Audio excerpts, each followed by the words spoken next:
ਪੰਜਾਬ ਦੇ ਪ੍ਰਧਾਨ ਨੂੰ ਇੰਨੀਆਂ ਤਾਕਤਾਂ ਦੀ ਲੋੜ ਹੈ ਕਿ ਚੀਫ ਮਿਨਿਸਟਰ ਉਹਦੇ ਮੁਤਾਬਕ ਚੱਲੇ। ਫਿਰ ਤਾਂ ਇਹ ਕਹੋ।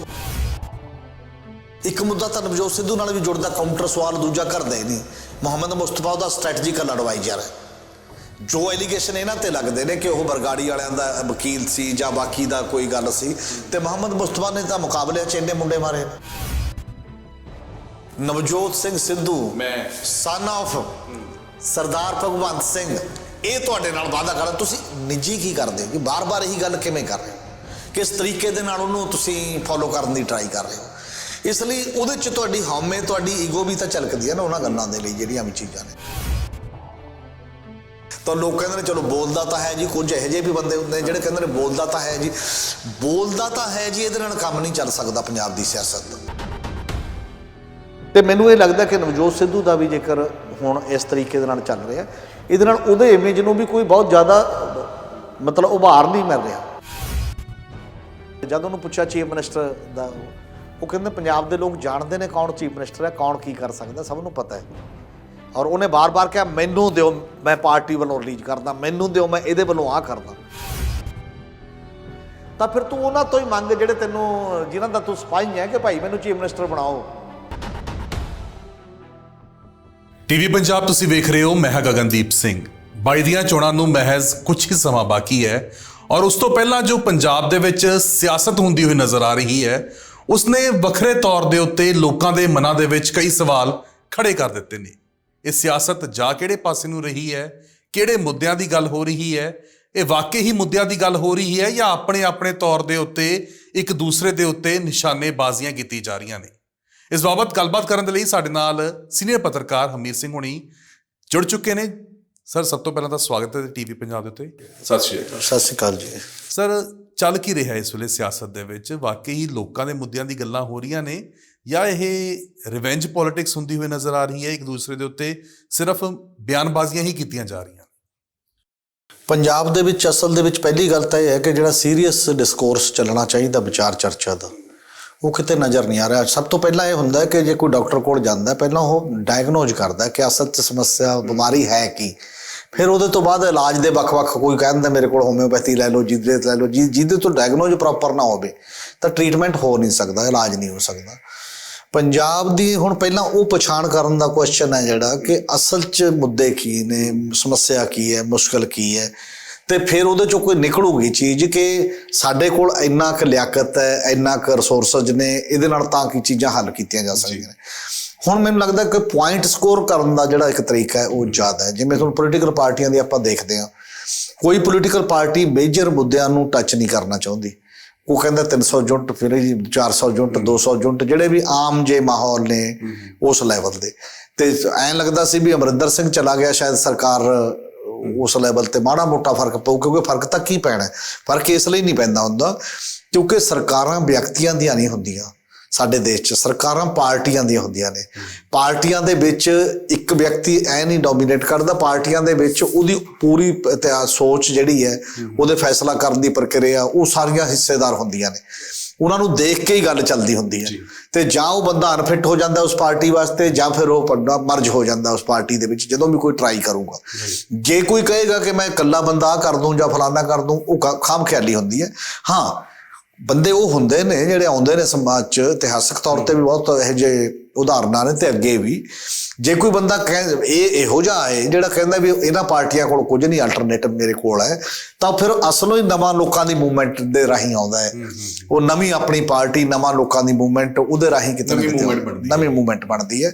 ਉਹਨਾਂ ਮੁੱਦਿਆਂ ਦੇ ਆਧਾਰ ਤੇ ਉਹਦੇ ਤੇ ਚੀਜ਼ਾਂ ਤਬਦੀਲ ਹੁੰਦੀਆਂ ਨੇ।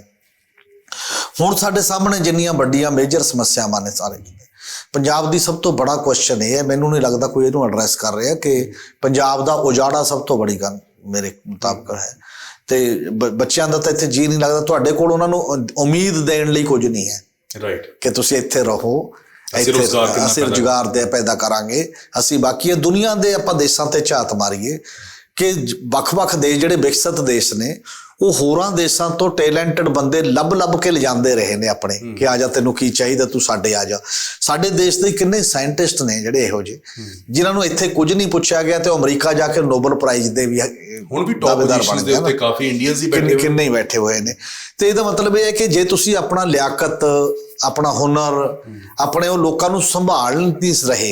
ਇਹ ਤਾਂ ਮਾਮਲਾ ਬਹੁਤ ਸੀਰੀਅਸ ਹੈ ਕਿਤੇ, ਪਰ ਇਹ ਕਿਸੇ ਦਾ ਵੀ ਏਜੰਡੇ ਤੇ ਹੈ, ਇਹ ਚਰਚਾ ਵੀ ਨਹੀਂ, ਮਤਲਬ ਕਿਸੇ ਪੋਲੀਟੀਕਲ ਏਜੰਡੇ, ਕਿਸੇ ਪੋਲੀਟੀਕਲ ਫਰੇਮਵਰਕ 'ਚ ਇਹਦੀ ਚਰਚਾ ਹੋ ਰਹੀ ਹੈ ਕਿ ਕਿਉਂ ਹੋਇਆ ਇਹ ਜਾ ਕਿਉਂ ਰਹੇ ਨੇ।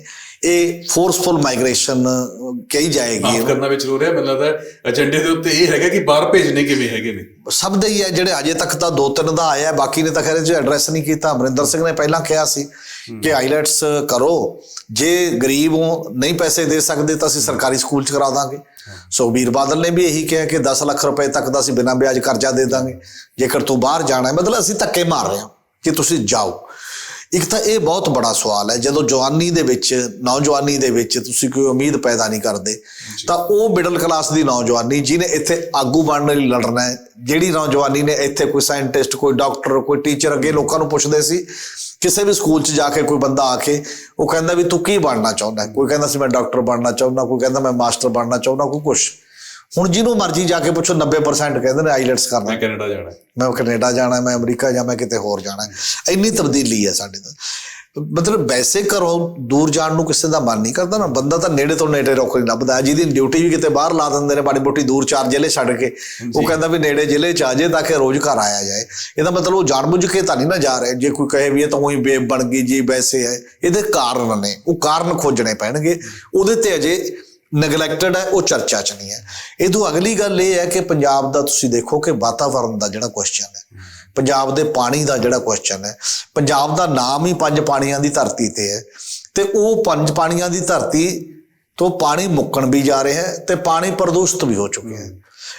ਵਾਟਰ ਬੋਰਨ ਡਿਜ਼ੀਜ਼ ਜਿਹੜੀਆਂ ਨੇ, ਬਿਮਾਰੀਆਂ ਨੇ, ਜਿੰਨੀਆਂ ਪੰਜਾਬ ਦੇ ਵਿੱਚ ਲੱਗ ਰਹੀਆਂ ਨੇ ਸਾਡੇ ਸਾਹਮਣੇ ਹੈ। ਤੇ ਇਸੇ ਕਰਕੇ ਇਹ ਹੈ ਕਿ ਪੰਜਾਬ ਦੇ ਵਿੱਚ ਹੈਪੇਟਾਈਟਸ ਸੀ, ਕਾਲਾ ਪੀਲੀਆ ਜਿਹਨੂੰ ਕਹਿੰਦੇ ਨੇ, ਤੇ ਕੈਂਸਰ। ਕੱਲ੍ਹ ਦੀ ਖਬਰ ਸੀ ਰਾਜਪੁਰਾ 'ਚ 3 ਬੱਚਿਆਂ ਦੀ ਮੌਤ ਹੋ ਗਈ ਝੀਲ ਦਾ ਪਾਣੀ। ਬਿਲਕੁਲ, ਉਹ ਸਾਰੇ ਮਾਹੌਲ ਸਾਡੇ ਸਾਹਮਣੇ ਨੇ। ਹੁਣ ਤੁਸੀਂ ਦੱਸੋ ਕਿ ਵਾਤਾਵਰਨ ਦਾ ਜਿਹੜਾ ਸੀਰੀਅਸ ਮੁੱਦਾ ਹੈ ਉਹ ਕਿਸੇ ਦੇ ਡਿਸਕਸ਼ਨ ਦੇ ਵਿੱਚ ਹੈ, ਚਰਚਾ ਦੇ ਵਿੱਚ ਹੈ। ਰੁਜ਼ਗਾਰ ਦਾ ਮੁੱਦਾ ਹੈ, ਘਰ ਘਰ ਰੁਜ਼ਗਾਰ ਦਾ ਨਾਅਰਾ ਤਾਂ ਪਹਿਲਾਂ ਵੀ ਦਿੱਤਾ ਗਿਆ ਜਦੋਂ ਅਮਰਿੰਦਰ ਸਿੰਘ ਗਵਰਨਮੈਂਟ ਬਣੀ ਸੀ ਉਹਦੇ 'ਚ, ਤੇ ਘਰ ਘਰ ਰੁਜ਼ਗਾਰ ਦਾ ਮੁੱਦਾ ਕਿੰਨਾ ਪੂਰਾ ਹੋਇਆ, ਕਿਵੇਂ ਹੋਇਆ, ਤੇ ਇਹ ਸਾਡੇ ਸਾਹਮਣੇ ਅਜੇ ਤੱਕ ਕੋਈ ਅੰਕੜੇ ਨਹੀਂ ਤੁਸੀਂ ਪੇਸ਼ ਕਰ ਸਕੇ ਨਾ। ਸਾਡੇ ਦੇਸ਼ ਦੇ ਵਿੱਚ ਅੰਕੜਿਆਂ ਦਾ ਕੋਈ ਰਿਵਾਜ ਹੀ ਨਹੀਂ ਹੈ। ਜਿਵੇਂ ਮਰਜ਼ੀ, ਜੋ ਮਰਜ਼ੀ ਲੀਡਰ ਬੋਲ ਸਕਦਾ, ਜੋ ਮਰਜ਼ੀ ਨਾਮ ਬੋਲ ਸਕਦਾ। ਉਹਦੇ 'ਚ ਕੀ ਹੋ ਗਿਆ ਹੁਣ ਸਾਡੇ ਸਾਹਮਣੇ ਦਿਖਾਈ ਕਿੱਥੋਂ ਦਿੰਦਾ ਹੈ? ਆਲਮੋਸਟ 1.5 ਲੱਖ ਬੱਚਾ ਤਾਂ ਰੁਜ਼ਗਾਰ ਭਾਲਦਾ ਹੀ ਨਹੀਂ, ਉਹ ਤਾਂ ਵਿਦੇਸ਼ ਲਈ ਜਾ ਰਿਹਾ ਹਰ ਸਾਲ, ਹੈ ਨਾ। ਤੇ ਕਿੰਨੀ ਮਤਲਬ ਕੋਈ ਆਈਲੈਟਸ 'ਚੋਂ ਰਹਿ ਗਿਆ, ਕੋਈ ਨਹੀਂ, ਇਹੋ ਜਿਹੇ ਵੀ ਹੋਰ ਹੋਣਗੇ ਜਿਹੜੇ ਜਾ ਨਹੀਂ ਪਾਉਂਦੇ। ਉਹ ਫਿਰ ਹੋਰ ਤਰੀਕੇ ਸਰ, ਮਤਲਬ ਕਿੰਨੇ ਤਰੀਕੇ ਨੇ। ਤੇ ਇਹਦੇ ਤੋਂ ਇਲਾਵਾ ਤੇ ਫਿਰ ਜਦੋਂ ਕਿਤੇ ਨੌਕਰੀ ਨਿਕਲਦੀ ਹੈ ਮਾੜੀ ਮੋਟੀ ਸਰਕਾਰ 'ਚ ਨਿਕਲੇ, ਚਾਹੇ ਛੋਟੀ ਛੋਟੀ ਨਿਕਲੇ, ਉਹ 'ਚ ਲੱਖਾਂ ਬੰਦਾ ਆਉਂਦਾ। ਜਿੱਦਣ ਵੀ ਕੋਈ ਟੈਸਟ ਦੇਣਾ ਹੁੰਦਾ ਚੰਡੀਗੜ੍ਹ ਨਾ, ਮੁੜ ਕੇ ਬਾਅਦ ਇੱਥੇ ਭੀੜਾਂ ਦੀਆਂ ਭੀੜਾਂ ਲੱਗ ਜਾਂਦੀਆਂ ਨੇ ਵਹੀਕਲਾਂ ਦੀਆਂ, ਮੁੜ ਕੇ ਟ੍ਰੈਫਿਕ ਜਾਮ ਹੁੰਦਾ। ਕਿੰਨੇ ਲੋਕ, ਚਾਹੇ 10-20 ਪੋਸਟਾਂ ਕੱਢਦੇ ਹੋ ਤੁਸੀਂ, ਕਿਸ ਲੈਵਲ ਦੇ ਬੰਦੇ ਆਉਂਦੇ ਨੇ। ਪਟਵਾਰੀਆਂ ਦੀਆਂ ਨਿਕਲੀਆਂ 2,34,000 ਬੰਦਾ ਟੈਸਟ ਦੇਣ ਆਇਆ। ਤੇ ਪਟਵਾਰੀ ਕਿੱਡੀ ਕੁ ਨੌਕਰੀ ਹੈ ਤੇ ਕਿੰਨੇ ਕੁ ਭਰਤੀ ਹੋਣੇ ਨੇ ਉਹਦੇ 'ਚ। ਆ ਪੁਲਿਸ ਦੀਆਂ ਕੱਢੀਆਂ ਸੀ ਪਿਛਲੇ ਦਿਨਾਂ ਦੇ ਵਿੱਚ, ਪੁਲਿਸ ਦੇ ਵਿੱਚ ਦੇਖੋ ਕਿੰਨੇ ਲੋਕ ਜਾ ਰਹੇ ਨੇ। ਉਸ ਦੇ ਵਿੱਚ ਵੀ ਸਰ ਕੋਈ ਰਿਜ਼ਰਵੇਸ਼ਨ ਨਹੀਂ ਹੈਗੀ ਪੰਜਾਬੀਆਂ ਨੂੰ? ਹਾਂ, ਪੰਜਾਬੀਆਂ ਨੂੰ ਨਹੀਂ। ਉਹ ਇੱਕ ਇਸ਼ੂ ਹੈਗਾ ਕਿ ਵੱਖ-ਵੱਖ ਸਟੇਟਾਂ ਦੇ ਵਿੱਚ ਜੇਕਰ ਇਹ ਕੀਤਾ ਕਿ 75 ਜਾਂ 80% ਲੋਕਲ ਨੂੰ ਮਿਲੇਗੀ ਜਾਂ ਹੋਰ, ਉਹ ਇੱਕ ਇਸ਼ੂ ਹੈ। ਪਰ ਔਨ ਦੀ ਹੋਲ ਵੀ ਰੁਜ਼ਗਾਰ ਹੈ ਨਹੀਂ ਨਾ, ਕਿਸੇ ਵੀ ਤਰੀਕੇ ਦਾ ਇਹੋ ਜਿਹਾ ਨਹੀਂ ਹੈ।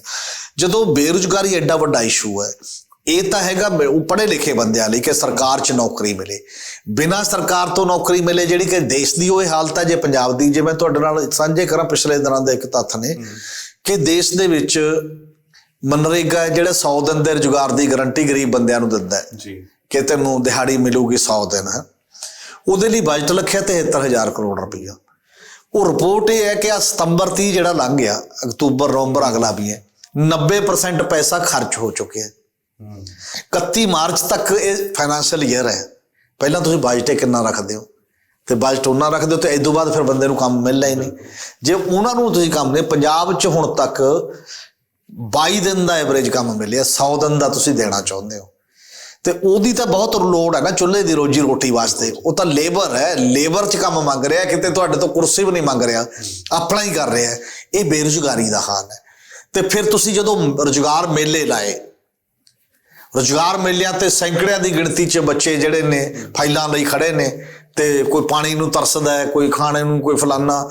ਤੇ ਮੈਨੂੰ ਇਹਦੇ 'ਚ ਬਹੁਤ ਜ਼ਿਆਦਾ ਪਿੰਚ ਹੁੰਦੀ ਹੈ ਇਹ ਚੀਜ਼ ਕਿ ਅਸੀਂ ਬੰਦੇ ਦੀ, ਸਾਡਾ ਨੌਜਵਾਨ ਜਿਹਨੂੰ ਅਸੀਂ ਭਵਿੱਖ ਦੀ ਗੱਲ ਕਰਦੇ ਹਾਂ, ਨੌਜਵਾਨ ਜਿਹੜੇ ਨੂੰ ਸੁਪਨਾ ਦੇਣਾ ਸੀ, ਉਹਨੂੰ ਕਿੰਨਾ ਡੀਗ੍ਰੇਡ ਕਰਤਾ ਹੈ ਅਸੀਂ। ਉਹਨੂੰ ਮੇਲਿਆਂ ਤੇ ਜਿਵੇਂ ਪਸ਼ੂ ਵੇਚਣ ਤੇ ਖਰੀਦਣ ਲਈ ਲਿਜਾਂਦੇ ਆ ਨਾ, ਐ ਖੜੇ ਕਰਤਾ ਤੇ ਸ਼ਕਲਾਂ ਦੇਖਣਗੇ ਸਾਡੇ, ਫਿਰ ਤੁਹਾਨੂੰ ਕਾਰਪੋਰੇਟ ਖਰੀਦ ਕੇ ਲੈ ਜੇ। ਇਹ ਉਹ ਹਾਲਤ ਹੈ ਸਾਰੇ ਕਿਤੇ ਸਾਡੇ। ਜਿਵੇਂ ਬਹੁਤ ਨੇੜਲੇ ਸਾਡਾ ਇੱਕ ਮਤਲਬ ਧਾਰਨਾ ਬਣੀ ਹੈ ਗਰੀਬ ਦੇ ਬਾਰੇ 'ਚ। ਗਰੀਬ ਦੇ ਬਾਰੇ 'ਚ ਧਾਰਨਾ ਸਾਨੂੰ ਦਿਖਾਈ ਕਿੱਥੋਂ ਦਿੰਦੀ ਹੈ ਕਿ ਜਿੰਨੇ ਵੀ ਉਸਾਰੀ ਮਜ਼ਦੂਰ ਨੇ, ਉਹ ਹਰ ਸ਼ਹਿਰ 'ਚ ਇੱਕ ਚੌਂਕ ਬਣਿਆ ਹੁੰਦਾ ਹੈ ਜਿਹਨੂੰ ਲੇਬਰ ਚੌਂਕ ਵੀ ਕਹਿੰਦੇ ਨੇ। ਜਾ ਸਕਦੇ ਉੱਥੇ ਆ ਕੇ ਜਦ ਸਵੇਰੇ ਖੜੇ ਹੋ ਜਾਂਦੇ ਨੇ, ਕੋਈ ਲੈ ਗਿਆ ਸ਼ਾਮ ਤੱਕ ਦਿਹਾੜੀ ਤੇ ਆਪਦੇ ਘਰੋਂ ਰੋਟੀ ਲਿਆ ਕੇ ਤੇ ਉੱਥੇ ਜਾ ਕੇ ਕਰੇ ਆਉਂਦੇ ਨੇ, ਨਹੀਂ ਤਾਂ ਡੱਬਾ ਉਹੀ ਆਪੀ ਉੱਥੇ ਬੈਠ ਕੇ ਖਾ ਕੇ ਵਾਪਸ ਮੁੜ ਜਾਂਦੇ ਨੇ। ਇਹ ਹਾਲ ਹੈ ਬੇਰੁਜ਼ਗਾਰੀ ਦਾ। ਇਹਨੂੰ ਕਿਸ ਸੀਰੀਅਸਨੈਸ ਨਾਲ ਤੇ ਬੇਰੁਜ਼ਗਾਰੀ ਦੂਰ ਕਿਵੇਂ ਹੋਵੇ, ਉਹਦਾ ਤੁਹਾਡੇ ਕੋਲ ਇਲਾਜ ਕੀ ਹੈ? ਐ ਨਹੀਂ ਕਹਿਣ ਨਾਲ ਹੱਲ ਹੋਊ ਘਰ ਦੇ ਦਾਂਗੇ, 2 ਕਰੋੜ ਦੇ ਦਾਂਗੇ, ਇਹ ਮਾਮਲਾ ਨਹੀਂ। ਜੇ ਅੱਜ ਤੱਕ ਨਹੀਂ ਹੋਇਆ ਤੇ ਇਹ ਐਡਰੈਸ ਕੌਣ ਕਰ ਰਿਹਾ? ਕੋਈ ਨਹੀਂ ਕਰ ਰਿਹਾ। ਇਸ ਤਰ੍ਹਾਂ ਜਿਹੜੇ ਵੀ ਬੰਦੇ ਦੇ ਜ਼ਿੰਦਗੀ ਦੇ ਜਿਉਣ ਦੇ ਸਵਾਲ ਨੇ, ਐਜੂਕੇਸ਼ਨ ਦਾ ਜਿਹੜਾ ਸਵਾਲ ਹੈ, ਜੇ ਚਲੋ ਅੱਜ ਗਰੀਬੀ 'ਚ ਹੈ ਤਾਂ ਇਹ ਕਿਹਾ ਜਾਂਦਾ ਜੇ ਗਰੀਬੀ 'ਚੋਂ ਕੱਢਣੇ ਨੇ ਬੰਦੇ ਨੂੰ, ਹੋਰ ਐਫਰਟ ਕੋਈ ਕਰਨੀ ਹੈ ਤਾਂ ਉਹਨੂੰ ਚੰਗੀ ਵਿੱਦਿਆ ਦੇ ਦਿਓ ਜੀ। ਵਿੱਦਿਆ ਦਾ ਸਵਾਲ ਕਿਹਦੇ ਏਜੰਡੇ ਤੇ ਹੈ? ਵਿੱਦਿਆ ਦੇ ਸਵਾਲ ਦੇ ਵਿੱਚ ਅਸੀਂ ਵੰਡਤਾ ਟੋਟਲੀ ਸੋਸਾਇਟੀ ਵੰਡੀ ਹੋਈ ਹੈ। ਜਿਹਦੀ ਜੇਬ 'ਚ ਪੈਸਾ ਹੈ ਉਹ ਉਹੇ ਜਿਹੇ ਸਕੂਲ 'ਚ ਪੜ੍ਹ ਲਓ, ਜਿਹਦੀ ਜੇਬ 'ਚ ਨਹੀਂ ਪੈਸਾ ਤੇ ਉਹ ਬਸ ਉੱਥੇ ਜਾਓ ਲੋਕਲ ਸਕੂਲ 'ਚ ਜਿੱਥੇ ਮਰਜੀ ਤੇ ਨਾ ਆਓ। ਹੁਣ ਤਾਂ ਖਾਸ ਤੌਰ ਤੇ ਜਿਹੜੀ ਇਹ ਆਈ ਹੈ ਕੋਵਿਡ ਦੇ ਵਿੱਚ ਆਨਲਾਈਨ ਐਜੂਕੇਸ਼ਨ, ਸਾਡੇ ਦੇਸ਼ ਦਾ ਸਰਵੇ ਛਪਿਆ 24% ਬੱਚੇ ਸਮਰੱਥ ਨੇ ਕਿ ਆਨਲਾਈਨ ਪੜ੍ਹਾਈ ਕਰ ਸਕਦੇ ਨੇ। ਮੈਜੋਰਿਟੀ ਐਡੀ ਵੱਡੀ ਆਨਲਾਈਨ ਦੇ ਨਹੀਂ ਹੈ। ਕਈਆਂ ਕੋਲ ਤਾਂ ਸਮਾਰਟਫੋਨ ਨਹੀਂ, ਜੇ ਸਮਾਰਟਫੋਨ ਹੈ ਤਾਂ ਪੈਕ ਪਵਾਉਣ ਲਈ ਉਹਨਾਂ ਪੈਸਾ ਨਹੀਂ, ਜੇ ਉਹ ਹੈ ਤਾਂ ਦੂਰ ਦੁਰਾਡੇ ਪਿੰਡ 'ਚ ਸਿਗਨਲ ਨਹੀਂ ਆਉਂਦਾ। 3500 ਚੀਜ਼ਾਂ ਨੇ ਜਿਹੜੀਆਂ ਚੀਜ਼ਾਂ ਤੁਸੀਂ ਉਸ ਲੈਵਲ ਤੇ। ਅਗਲੀ ਗੱਲ ਹੈ ਤੇ ਉਹਨਾਂ ਨੂੰ ਟ੍ਰੇਨਿੰਗ ਨਹੀਂ, ਚਲਾਉਣ ਦੀ ਨਹੀਂ ਨਾ ਮਾਪਿਆਂ ਨੂੰ, ਉਹਨਾਂ ਨੂੰ ਕਿ ਉਹ ਕਿਵੇਂ ਕਰਨ। ਇੰਨੀਆਂ ਜ਼ਿਆਦਾ ਸਮੱਸਿਆ ਜੋ ਅਸੀਂ ਚੱਕ ਕੇ 100 ਨੰਬਰ ਦੇ ਕੇ ਅਗਲੀ ਕਲਾਸ 'ਚ ਹੋ ਗਏ ਨੇ ਬੰਦੇ। ਤਾਂ ਹੁਣ ਡਿਗਰੀ ਤਾਂ ਉਹਦੇ ਕੋਲ ਹੋਏਗੀ ਪਰ ਉਹਨੂੰ ਸਿਖਾਇਆ ਅਸੀਂ ਕੁਛ ਨਹੀਂ। ਜੇ ਇੱਕੋ ਜਿਹੇ ਸਕੂਲ ਦੀ ਗਰੰਟੀ, ਨੇਬਰਹੁੱਡ ਸਕੂਲ ਦੀ ਗਰੰਟੀ, ਜਿਹੜਾ ਸਭ ਤੋਂ ਪਹਿਲਾਂ ਸਾਡਾ ਕਮਿਸ਼ਨ ਕਹਿੰਦਾ ਸੀ, ਕੋਠਾਰੀ ਕਮਿਸ਼ਨ ਜਿਹੜਾ 1964 ਦੇ ਵਿੱਚ ਬਣਿਆ ਦੇਸ਼ ਦੇ ਵਿੱਚ, ਜੇ ਉਹਦੀ ਅੱਜ ਤੱਕ ਨਹੀਂ ਮੰਨ ਰਹੇ ਅਸੀਂ। ਜੇ ਇਲਾਹਾਬਾਦ ਹਾਈ ਕੋਰਟ ਜਿਹਨੇ ਜੱਜਮੈਂਟ ਦਿੱਤੀ ਹੈ ਆਪਣੀ 2015 'ਚ, 18 ਅਗਸਤ 2015 ਨੂੰ, ਕਿ ਜਿੰਨੇ ਬੰਦੇ ਸਰਕਾਰੀ ਖਜ਼ਾਨੇ 'ਚੋਂ ਪੈਸਾ ਲੈਂਦੇ ਨੇ ਉਹਨਾਂ ਦੇ ਬੱਚੇ ਉਸੇ ਸਕੂਲ 'ਚ ਪੜ੍ਹਨਗੇ ਨੇੜਲੇ ਦੇ ਵਿੱਚ। ਜੇ ਨੇੜਲੇ ਸਕੂਲ 'ਚੋਂ ਨਹੀਂ ਪੜ੍ਹਾਉਂਦੇ ਤਾਂ ਜਿੰਨਾ ਪੈਸਾ ਆਪਣੇ ਬੱਚੇ ਤੇ ਖਰਚ ਕਰਦੇ ਨੇ ਉਹਦੇ ਬਰਾਬਰ ਦਾ ਪੈਸਾ ਸਰਕਾਰੀ ਖਜ਼ਾਨੇ 'ਚ ਜਮ੍ਹਾਂ ਕਰਾਉਣਗੇ। ਇੱਥੇ ਚਰਚਾ ਹੋ ਰਹੀ ਹੈ ਦੇਸ਼ 'ਚ? ਕਿਤੇ ਚਰਚਾ ਨਹੀਂ ਹੈ। ਜੇ ਕਿਸੇ ਦਾ ਪਰਸਨਲ ਬਾਕੀ ਕੇਸ ਹੋਵੇ ਤਾਂ ਕੋਰਟ ਇੰਨੀ ਡਿਸਕਸ ਹੁੰਦੀ ਹੈ, ਕਿਉਂਕਿ ਕਿਤੇ ਨਾ ਕਿਤੇ ਕੰਪਰੋਮਾਈਜ਼ ਮੈਨੂੰ ਲੱਗਦਾ ਉਹ ਕੱਲੀਆਂ ਪਾਰਟੀਆਂ ਨਹੀਂ ਵਿਗੜੀਆਂ, ਸਾਡੇ ਮਿਡਲ ਕਲਾਸ ਦਾ ਇੰਟੈਲੈਕਚੁਅਲ ਵੀ ਮੇਰੇ ਖਿਆਲ ਨਾਲ ਹੀ ਰਲ ਗਿਆ ਉਸ ਮਾਮਲੇ 'ਚ, ਵੱਡੀ ਗਿਣਤੀ, ਵੱਡਾ ਹਿੱਸਾ, ਕਿ ਉਹਨੂੰ ਜਿੱਥੇ ਆਪਣਾ ਇੰਟਰਸਟ ਨਜ਼ਰ ਆਉਂਦਾ ਤੇ ਉਹ ਚੁੱਪ ਹੀ ਕਰ ਜਾਂਦਾ ਨਾਲ ਇੱਕ ਲੈਵਲ ਦਾ। ਇਸੇ ਤਰੀਕੇ ਨਾਲ ਸਾਰੇ ਗੱਠ ਜੋੜਨੇ ਆ ਜਿਹੜੇ, ਚਾਹੇ ਟਰਾਂਸਪੋਰਟ ਮਾਫੀਆ ਦਾ ਸਵਾਲ ਹੈ, ਕੇਬਲ ਮਾਫੀਆ ਦੀ ਗੱਲ ਇੱਥੇ ਹੁੰਦੀ ਰਹੀ ਹੈ, ਰੇਤ ਮਾਫੀਆ ਦੀ ਗੱਲ ਇੱਥੇ ਹੁੰਦੀ ਰਹੀ ਹੈ, ਨਸ਼ਾ ਮਾਫੀਆ ਦੀ ਗੱਲ ਇੱਥੇ ਹੁੰਦੀ ਰਹੀ ਹੈ। ਮਾਫੀਆ ਤੇ ਮਾਫੀਆ। ਹੁਣ ਹਰ ਬੰਦਾ ਆ ਕੇ ਚੋਣਾਂ ਵੇਲੇ ਕਹਿੰਦਾ ਕਿ ਮੈਂ ਮਾਫੀਆ ਦੀ ਲੱਕ ਤੋੜ ਦੂੰਗਾ। ਕਿਵੇਂ ਤੋੜੋਗੇ? ਉਹਦਾ ਤਰੀਕਾ ਕੀ ਹੈ? ਸਿਸਟਮ 'ਚ ਬਦਲਾਅ ਕੀ ਕਰੋਗੇ ਜਿਹਦੇ ਨਾਲ ਉਹ ਟੁੱਟ ਜਾਊਗਾ? ਕੋਈ ਰੋਡ ਮੈਪ ਹੈ? ਬਿਨਾਂ ਰੋਡ ਮੈਪ ਤੋਂ ਤੁਸੀਂ ਕਿਵੇਂ ਤੋੜ ਦੋਗੇ? ਕੀ ਕਰੋਗੇ? ਹੁਣ ਜਿਹੜੇ ਰੌਲੇ ਪੈਂਦੇ ਨੇ ਆ ਪਿਛਲੇ ਦਿਨਾਂ ਦੇ ਵੀ, ਬੇਅਦਬੀ ਦਾ ਸਵਾਲ ਹੈ, ਬਾਕੀ ਦੇ ਸਵਾਲ ਨੇ, ਤੇ ਤੁਹਾਡੇ ਕੋਲ ਇਹੋ ਜਿਹੀਆਂ ਕਿਹੜੀਆਂ ਚੀਜ਼ਾਂ ਨੇ ਜਿਹੜੀਆਂ ਜਾਂ ਤੁਸੀਂ ਦੱਸੋ ਕਿ ਆਹ ਚੀਜ਼ਾਂ ਇਸ ਤਰੀਕੇ ਨਾਲ ਰਹਿ ਗਈਆਂ, ਇਹਨੂੰ ਐਵੇਂ ਹੱਲ ਕੀਤਾ ਜਾ ਸਕਦਾ, ਆਹ ਇੱਕ ਤਰੀਕਾ ਉਦੋਂ ਬੈਸਟ ਹੈ। ਤੇ ਕੋਈ ਤਰੀਕਾ ਤਾਂ ਦੱਸੋ ਨਾ। ਜ਼ਬਰਦਸਤੀ ਹੈ ਕਿ ਮੈਂ ਬਹੁਤ ਇਮਾਨਦਾਰ ਹਾਂ, ਕੋਈ ਬੰਦਾ ਇੱਕ ਕਹਿ ਸਕਦਾ ਤੇ ਇਸ ਲੈਵਲ ਦਾ ਕਰੋ, ਬਾਕੀ ਸਾਰੇ ਦੂਜੇ ਕਰ ਦੇਣਗੇ, ਉਹ ਵੀ ਕੰਮ ਨਹੀਂ ਚੱਲਦਾ। ਕੰਮ ਇੱਕ ਸਿਸਟਮ ਨੇ ਕਰਨਾ ਹੈ। ਜੇ ਸਿਸਟਮ 'ਚ ਸੁਧਾਰ ਤੁਸੀਂ ਨਹੀਂ ਲਿਆਉਂਦੇ ਕਿ ਇਹ ਤਾਕਤ ਦਾ ਸਿਸਟਮ ਬਦਲੋਗੇ ਕਿਵੇਂ, ਇਹ ਨੈਕਸਸ ਤੋੜੋਗੇ ਕਿਵੇਂ, ਉਹਦੇ ਲਈ ਤੁਹਾਡੇ ਕੋਲ ਰੋਡ ਮੈਪ ਹੈ ਕੀ ਹੈ, ਤੇ ਫਿਰ ਚੰਗੇ ਉਹ ਬੰਦੇ ਤੁਹਾਡੇ ਨਾਲ ਟੀਮ ਦੇ ਰੂਪ ਦੇ ਵਿੱਚ ਲਿਆਓਗੇ ਕਿਵੇਂ? ਜੇ ਉਹੀ ਬੰਦੇ ਤੁਹਾਡੇ ਇਰਦ ਗਿਰਦ ਤੁਹਾਡਾ ਗਰੁੱਪ ਬਣਿਆ ਹੋਊਗਾ ਜਿਹੜਾ ਪਹਿਲਾਂ ਸੀ ਹੋਰ ਨਾਲ ਸੀ ਤੇ ਹੁਣ ਤੁਹਾਡੇ ਨਾਲ ਹੈ, ਤਾਂ ਉਹ ਰਾਤੋਂ ਰਾਤ ਦੁੱਧ ਧੋਤਾ ਬਣ ਕਿਵੇਂ ਜਾਊਗਾ? ਉਹਦਾ ਮਨ, ਹਿਰਦੇ ਪਰਿਵਰਤਨ ਹੋਊਗਾ ਕਿਵੇਂ? ਮਨ ਕਿਵੇਂ ਬਦਲ ਜੂਗਾ? ਅੱਜ ਕੱਲ੍ਹ ਸਾਡੀਆਂ ਪਾਰਟੀਆਂ 'ਚ ਇੱਕ ਰਿਵਾਜ ਹੈ ਕਿ ਜੇ ਕਾਂਗਰਸ ਦੇ ਵਿੱਚੋਂ ਬੀਜੇਪੀ 'ਚ ਚਲਾ ਗਿਆ ਤਾਂ ਜਿਹੜਾ ਕਰਪਟ ਆਦਮੀ ਹੈ ਤੇ ਦੁੱਧ ਧੋਤਾ ਹੋ ਜਾਂਦਾ ਹੈ। ਜੇ ਬੀਜੇਪੀ 'ਚੋਂ ਕਾਂਗਰਸ ਚਲਾ ਗਿਆ ਉਹ ਦੁੱਧ ਧੋਤਾ। ਇਸੇ ਤਰ੍ਹਾਂ ਚਾਹੇ ਆਪ ਹੈ ਚਾਹੇ ਅਕਾਲੀ ਦਲ ਹੈ, ਜਿਹੜਾ ਇੱਕ ਦੂਜੇ 'ਚ ਵਗ ਜਾਂਦਾ ਹੈ, ਕਿਉਂਕਿ ਹੁਣ ਰੋਕਤਾ ਹੈ ਨਹੀਂ। ਜਦੋਂ ਉਹਦੇ ਨਾਲ ਆ ਗਿਆ ਉਦੋਂ ਉਹ ਸੁਚੱਜਾ ਹੋ ਗਿਆ, ਜਦੋਂ ਦੂਜੇ ਨਾਲ ਹੈ ਉਦੋਂ ਕਰਪਟ ਹੋ ਗਿਆ। ਸਰਟੀਫਿਕੇਟ ਇਹ ਵਧੀਆ ਮਿਲ ਜਾਂਦਾ। ਫਿਰ ਜੇ ਸਾਰੇ ਹੀ ਐ ਸਰਟੀਫਿਕੇਟ ਬਣਦੇ ਨੇ ਤਾਂ ਕਿਸੇ ਦੇ ਸਰਟੀਫਿਕੇਟ ਦੀ ਵੈਲਿਊ ਕਿਉਂ ਬਚੂਗੀ? ਸਰਟੀਫਿਕੇਟਾਂ ਦੀ ਵੈਲਿਊ ਕਿਉਂ ਵੱਖ-ਵੱਖ ਹੁੰਦੀ ਹੈ ਕਿ ਇਹ ਪੰਜਾਬ ਯੂਨੀਵਰਸਿਟੀ ਦਾ ਸਰਟੀਫਿਕੇਟ ਹੈ, ਇਹ ਇੱਕ ਪ੍ਰਾਈਵੇਟ ਛੋਟੀ ਹੋਰ ਯੂਨੀਵਰਸਿਟੀ ਦਾ ਸਰਟੀਫਿਕੇਟ ਹੈ, ਦੋਨਾਂ 'ਚ ਕਿਉਂ ਫਰਕ ਪਾਉਂਦੇ ਨੇ ਲੋਕ ਕਿ ਨਹੀਂ ਇਹ ਯੂਨੀਵਰਸਿਟੀ ਐਵੇਂ ਨਹੀਂ ਦਿੰਦੀ ਸਰਟੀਫਿਕੇਟ, ਇੱਥੇ ਕੁਝ ਪੜ੍ਹਨਾ ਪੈਂਦਾ, ਇੱਥੇ ਕੁਝ ਇਮਤਿਹਾਨ ਪਾਸ ਕਰਨੇ ਪੈਂਦੇ ਨੇ, ਉੱਥੋਂ ਤਾਂ ਬੰਦਾ ਖਰੀਦ ਵੀ ਸਕਦਾ। ਇੱਥੇ ਤਾਂ ਮੈਨੂੰ ਲੱਗਦਾ ਸਾਰਿਆਂ ਦੇ ਸਰਟੀਫਿਕੇਟ ਮੁੱਲ ਵਿਕਦੇ ਨੇ, ਕੋਈ ਕੁਆਲਿਟੀ ਵਾਲਾ ਕੋਈ ਸੰਸਥਾ ਬਚੀ ਨਹੀਂ ਪੋਲੀਟੀਕਲ ਤੌਰ ਤੇ ਸਾਡੇ ਕੋਲੇ ਜਿਹਦੇ ਤੇ ਪਹਿਲਾਂ ਡਿਬੇਟ ਹੋਵੇ ਫਿਰ ਉਹਦੇ ਪਾਰਟੀਆਂ ਚੋਂ ਕਰਨ ਦੀ ਗੱਲ। ਸਿਆਸਤਦਾਨ ਦੇ ਕੋਲ ਬੈਠੇ ਹੋਏ ਸੀ ਤੇ ਚਰਚਾ ਹੀ ਚੱਲ ਰਹੀ ਸੀ ਕਿ ਉਹ ਪਾਰਟੀ ਚੋਂ ਇੱਧਰ ਚਲਾ ਗਿਆ ਤੇ ਉੱਥੇ ਜ਼ਿਕਰ ਇਹੀ ਹੋਇਆ, ਕਹਿੰਦੇ ਕਿ ਜਿਹੜਾ ਸਾਡੀ ਪਾਰਟੀ ਦੇ ਵਿੱਚ ਸਾਡਾ ਨਹੀਂ ਸਖਾ ਹੋਇਆ ਤੇ ਉੱਥੇ ਜਾ ਕੇ ਕਿਹੜਾ ਉਹਨਾਂ ਦਾ ਸਖਾ ਹੋ ਜਾਊਗਾ, ਪਲਟੀਆਂ ਦਾ ਬਹੁਤ ਛੇਤੀ ਮਾਰ ਲੈਂਦੇ ਨੇ। ਤਾਂ ਸਰਟੀਫਿਕੇਟ ਦੀ ਆਪਾਂ ਗੱਲ ਕਰ ਰਹੇ ਸੀ। ਇਸ ਤੋਂ ਇਲਾਵਾ ਸਰ ਕੱਲ ਜਿਸ ਤਰੀਕੇ ਦੇ ਨਾਲ ਨਵਜੋਤ ਸਿੰਘ ਸਿੱਧੂ ਹੋਣਾ ਦੀ ਪ੍ਰੈਸ ਕਾਨਫਰੰਸ ਹੁੰਦੀ ਹੈ, ਪਹਿਲਾਂ ਤਾਂ ਪੰਜਾਬ ਭਵਨ ਦੇ ਵਿੱਚ ਜਿਸ ਤਰੀਕੇ ਨਾਲ ਉਹ ਲਗਾਤਾਰ ਬੈਠਕਾਂ ਕਰ ਰਹੇ ਸੀ ਔਰ ਇਹੀ ਸਵਾਲ ਸੀ ਕਿ ਕਾਂਗਰਸ ਭਵਨ ਨਹੀਂ ਜਾ ਰਹੇ ਔਰ ਜਿਹੜੀ ਪ੍ਰੈਸ ਕਾਨਫਰੰਸ ਕਾਂਗਰਸ ਭਵਨ ਦੇ ਵਿੱਚ ਹੋਣੀ ਚਾਹੀਦੀ ਸੀ ਉਹ ਪ੍ਰੈਸ ਕਲੱਬ ਦੇ ਵਿੱਚ ਆ ਕੇ ਕੀਤੀ ਗਈ। ਹਾਲਾਂਕਿ ਉਹਨਾਂ ਨੇ ਉਸੀ ਦੇ ਉੱਤੇ ਹੀ ਸਟੇਟਮੈਂਟ ਫਿਰ ਆਪਣੀ ਜਾਰੀ ਕੀਤੀ ਕਿ ਮੈਂ ਅਸਤੀਫਾ ਵਾਪਸ ਲੈ ਰਿਹਾ ਹੈਗਾ। ਕਿਵੇਂ ਵੇਖਦੇ ਹੋ ਸਿੱਧੂ ਨਾਲ ਦੇ ਇਸ ਬਿਆਨ ਨੂੰ ਕਿ ਅਸਤੀਫਾ ਵਾਪਸ ਲੈ ਰਹੇ ਆ ਪਰ ਕਾਰਜਕਾਲ ਦਫ਼ਤਰ ਦੇ ਵਿੱਚ ਜਾ ਕੇ ਉਦੋਂ ਸਾਂਭਾਂਗਾ ਜਦੋਂ ਏਜੀ ਔਰ ਡੀਜੀਪੀ ਦੀ ਤਬਾਦਲਾ ਹੋ ਜਾਏਗਾ? ਨਹੀਂ, ਮੈਨੂੰ ਇਹ ਲੱਗਦਾ ਕਿ ਇੱਕ ਪਾਰਟੀ ਹੈ, ਦੇਖੋ ਪਾਰਟੀ ਨੈਸ਼ਨਲ ਪਾਰਟੀ ਹੈ ਤੇ ਨੈਸ਼ਨਲ ਪਾਰਟੀ 'ਚ ਕ੍ਰਾਈਸਿਸ ਬਣ ਰਿਹਾ, 4.5 ਸਾਲਾਂ ਤੋਂ ਸੰਕਟ ਹੀ ਚੱਲ ਰਿਹਾ, ਅੱਜ ਦੀ ਗੱਲ ਨਹੀਂ ਹੈ। ਔਰ ਪਹਿਲਾ ਸਾਲ ਲੰਘਿਆ ਤੇ ਉਦੋਂ ਬਾਅਦ ਉਹਦੇ ਤੇ ਐਲੀਗੇਸ਼ਨ ਲੱਗਣੇ ਸ਼ੁਰੂ ਹੋ ਗਏ ਸੀ ਕਿ ਪਹਿਲਾਂ ਉਹ ਕਹਿੰਦੇ ਸੀ ਅਕਾਲੀਆਂ ਨਾਲ ਮਿਲੇ ਹੋਏ ਨੇ, ਫਿਰ ਕਹਿਣ ਲੱਗੇ ਅਮਰਿੰਦਰ ਸਿੰਘ ਅਕਾਲੀਆਂ ਦੇ ਨਾਲ ਵੀ ਤੇ ਬੀਜੇਪੀ ਨਾਲ ਵੀ ਮਿਲੇ ਹੋਏ ਨੇ, ਜਿਹਦੇ ਤੋਂ ਇਹ ਮੈਸੇਜ ਜਾਂਦਾ ਸੀ ਕਿ ਜੀ ਉਹ ਉਹੇ ਜਿਹੇ ਬਿਆਨ ਦੇ ਰਹੇ ਨੇ ਜੋ ਬੀਜੇਪੀ ਦੀ ਲਾਈਨ ਹੈ। ਇਹ ਸਾਰੀਆਂ ਚੀਜ਼ਾਂ ਹੁੰਦੀਆਂ ਰਹੀਆਂ, ਇਹਦੇ 'ਚੋਂ ਨਾਰਾਜ਼ਗੀਆਂ ਵੱਧਦੀਆਂ ਉੱਥੇ ਤੱਕ ਪਹੁੰਚ ਗਿਆ ਕਿ ਅਸੀਂ ਅਮਰਿੰਦਰ ਸਿੰਘ ਨਾਲ ਨਹੀਂ, ਸਾਨੂੰ ਨਵਾਂ ਚੀਫ ਮਿਨਿਸਟਰ ਚਾਹੀਦਾ। ਪਹਿਲਾਂ ਨਵਾਂ ਪ੍ਰਧਾਨ ਅਮਰਿੰਦਰ ਦੀ ਇੱਛਾ ਤੋਂ ਬਿਨਾਂ, ਫਿਰ ਜਦੋਂ ਨਵਾਂ ਪ੍ਰਧਾਨ ਲੱਗ ਗਿਆ ਤਾਂ ਪ੍ਰਧਾਨ ਤੇ ਚੀਫ ਮਿਨਿਸਟਰ ਇੱਕ ਦੂਜੇ ਦੇ ਖਿਲਾਫ ਖੜੇ ਹਰ ਵਕਤ ਦਿਖਾਈ ਦਿੱਤੇ ਤੇ ਜਦੋਂ ਇੱਕ ਦੂਜੇ ਦੇ ਖਿਲਾਫ ਖੜੇ ਦਿਖਾਈ ਦਿੰਦੇ ਨੇ ਤਾਂ ਉਹ ਪਾਰਟੀ ਦੀ high command so called leadership ਜਿਹੜੀ ਤੀਜੇ ਦਿਨ ਉਹਨਾਂ ਨੂੰ ਸੱਦੀ ਰੱਖਦੀ ਹੈ ਦਿੱਲੀ ਦੇ ਵਿੱਚ, ਉਹ ਕਿਉਂ ਨਹੀਂ ਇਸ ਮਸਲੇ ਨੂੰ ਰਿਜ਼ੋਲਵ ਕਰ ਸਕੀ? ਉਹਦਾ ਇੱਕ ਸਿਸਟਮ ਕੀ ਹੈ ਡੈਮੋਕ੍ਰੇਸੀ ਦਾ? ਤੇ ਜਦੋਂ ਫਿਰ ਚੀਫ ਮਿਨਿਸਟਰ ਚੁਣਨਾ ਸੀ, ਚੀਫ ਮਿਨਿਸਟਰ ਚੁਣਨ 'ਚ ਹਾਈ ਕਮਾਂਡ ਕਹਿੰਦੀ ਹੈ ਜੀ ਸੋ ਕਾਲਡ ਮੈਂ ਕਰਦੀ ਹਾਂ, ਤੁਸੀਂ ਇੱਕ ਐਮਐਲਏ ਤੋਂ ਰਾਏ ਲੜਨ ਲੱਗ ਗਏ, 40 ਐਮਐਲਏ ਇੱਕ ਬੰਦੇ ਦੇ ਪੱਖ 'ਚ ਭੁਗਤਦੇ ਨੇ ਜੀ, ਠੀਕ ਹੈ, ਤੇ ਦੂਜੇ ਐਮਐਲਏ ਕਿਸੇ ਦੇ ਪੱਖ 'ਚ ਭੁਗਤਦੇ ਨੇ 12, ਕਿਸੇ ਦੇ 8, ਕਿਸੇ ਦੇ 4, ਤੇ ਜੇ ਡੈਮੋਕ੍ਰੇਟਿਕ ਪ੍ਰਕਿਰਿਆ ਸੀ ਤੁਸੀਂ ਪੁੱਛਣ ਹੀ ਲੱਗ ਗਏ ਤਾਂ 40 ਵਾਲੇ ਨੂੰ ਬਣਾ ਦਿੰਦੇ ਨਾ। ਬਿਲਕੁਲ। ਤੇ ਫਿਰ ਤੁਸੀਂ ਕਿਹਾ ਵੀ ਨਹੀਂ ਇਹ ਤਾਂ ਨਹੀਂ ਗੱਲ ਚੱਲਦੀ ਕਿਉਂਕਿ ਦੇਸ਼ ਦੇ ਵਿੱਚ ਇੱਕ ਨਵਾਂ ਮੁੱਦਾ ਖੜਾ ਕਰਤਾ ਕਿ ਸਿੱਖ ਹੀ ਹੋਣਾ ਚਾਹੀਦਾ ਜਾਂ ਨਹੀਂ ਹੋਣਾ ਚਾਹੀਦਾ, ਇੱਕ ਨਾਮ ਆਪ ਹੀ ਆ ਗਿਆ। ਫਿਰ ਉਹ ਕਹਿੰਦੇ ਜੇ ਜੱਟ ਹੀ ਹੋਣਾ ਫਿਰ ਹੋਰ ਨਵਾਂ ਪੰਗਾ ਪੈ ਗਿਆ।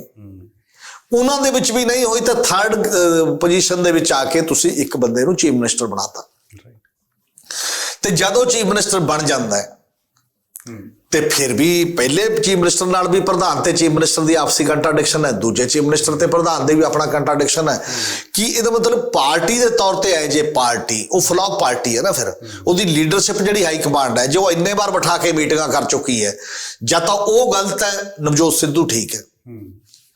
ਤੇ ਜਦੋਂ ਨਵਜੋਤ ਸਿੱਧੂ ਇਹ ਕਹਿੰਦੇ ਨੇ ਰਾਹੁਲ ਗਾਂਧੀ, ਸੋਨੀਆ ਗਾਂਧੀ ਤੇ ਪ੍ਰਿੰਕਾ ਗਾਂਧੀ ਦਾ ਤਾਂ ਮੈਂ ਬਿਲਕੁਲ ਚਾਪਲੂਸੀ ਦੀ ਹੱਦ ਤੱਕ ਜਾ ਰਿਹਾ, ਸੱਚਾ ਸਿਪਾਹੀ ਹੈ, ਮਤਲਬ ਇਹ ਵੀ ਨਹੀਂ ਕਹਿ ਰਿਹਾ, ਉਹ ਇਹ ਵੀ ਨਹੀਂ ਕਹਿ ਰਿਹਾ ਕਿ ਹਾਈ ਕਮਾਂਡ ਕਲਚਰ ਗੱਲ ਬੰਦ ਹੋਣਾ ਚਾਹੀਦਾ, ਸਟੇਟਾਂ ਦੇ ਰਾਈਟ ਨੇ ਫੈਡਰਲਿਜ਼ਮ ਦੇ ਉਹ ਹੋਣੇ ਚਾਹੀਦੇ ਨੇ, ਬਾਕੀ ਦੀਆਂ ਚੀਜ਼ਾਂ ਨੇ। ਤੇ ਜੇ ਉਹਨਾਂ ਦੇ ਤੁਸੀਂ ਸੱਚੇ ਸਿਪਾਹੀ ਹੋ ਤੇ ਉਹ ਸਿਪਾਹੀ ਨੂੰ ਤਾਂ ਫਿਰ ਇਹ ਹੁਕਮ ਦੇ ਰਹੇ ਨੇ ਕਿ ਤੁਸੀਂ ਆਹ ਕੰਮ ਕਰੋ, ਫਿਰ ਇਹ ਕਰੋ। ਤੇ ਜੇ ਸਿਪਾਹੀ ਨਹੀਂ, ਤੁਸੀਂ ਕਹੋ ਮੈਂ ਰਾਜਨੀਤਿਕ ਆਗੂ ਹਾਂ, ਮੈਨੂੰ ਪੰਜਾਬ ਦੇ ਇੰਟਰਸਟ 'ਚ ਜ਼ਿਆਦਾ ਸਮਝ ਹੈ ਤੇ ਇਹ ਪੰਜਾਬ ਦੇ ਇੰਟਰਸਟ 'ਚ ਆਹ ਚੀਜ਼ ਕਰਨ ਦੀ ਲੋੜ ਹੈ, ਪੰਜਾਬ ਦੇ ਪ੍ਰਧਾਨ ਨੂੰ ਇੰਨੀਆਂ ਤਾਕਤਾਂ ਦੀ ਲੋੜ ਹੈ ਕਿ ਚੀਫ ਮਿਨਿਸਟਰ ਉਹਦੇ ਮੁਤਾਬਕ ਚੱਲੇ, ਫਿਰ ਤਾਂ ਇਹ ਕਹੋ। ਤੇ ਉਧਰੋਂ ਫਿਰ ਉਹ ਕੀ ਕਰਦੇ ਨੇ, ਉਧਰ ਨਵਜੋਤ ਸਿੱਧੂ ਨੂੰ ਵੀ ਚਲਾਈ ਜਾਂਦੇ ਨੇ, ਆਵਾ ਦੇ ਜਾਂਦੇ ਤੇ ਨਾਲ ਚੰਨੀ ਨੂੰ ਵੀ।